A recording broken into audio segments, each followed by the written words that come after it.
Israel has freed a Palestinian prisoner who'd been on a 56-day hunger strike in protest at his detention. It's the 10th time Khader Adnan had been detained without charge by the Israelis. We asked London-based Palestinian journalist Sharif Nashashibi why he'd been released.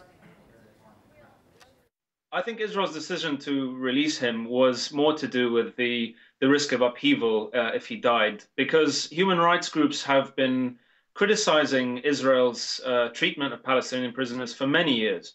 And that hasn't really had any effect on Israeli policy towards Palestinian prisoners. So I think it was more to do with fears of the security repercussions of him dying in prison. Adnan has consistently denied any involvement in violence. And the 10 times that he's been in prison, he's not been charged. And this is a fundamental problem of Israel's prisoner policy, is that it can hold Palestinians indefinitely, without charge, without due process, under horrific conditions. They make accusations, but if Israel has the evidence to back up these accusations, then these prisoners should be charged and should have a fair trial. If a certain party is not willing to be transparent in its actions, we cannot take its allegations at face value.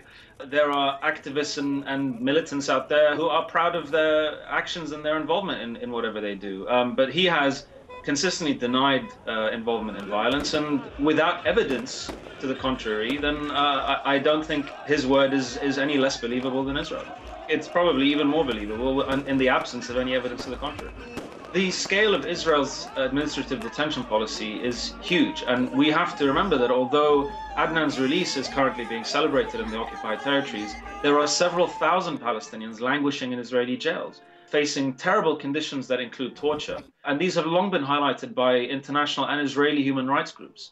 So the scale of the issue should not be forgotten amid the celebrations of the release of any particular prisoner, particularly in light of the fact that Israel has a revolving door policy where it can release a prisoner only to detain them once again on more than one occasion. This has to be borne in mind. This is not an Israeli concession. This is part of a very big problem of Israeli detention and treatment of Palestinians without charge, without due process, and severe mistreatment, which includes Palestinian children.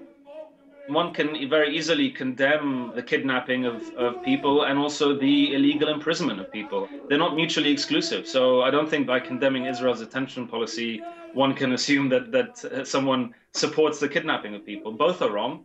But on the scale of things, Israel's detention of Palestinian prisoners is a much larger issue. This issue long precedes any kidnappings in Gaza. So while both are wrong, we cannot say, well, one is justified because the other happens. They are both condemnable.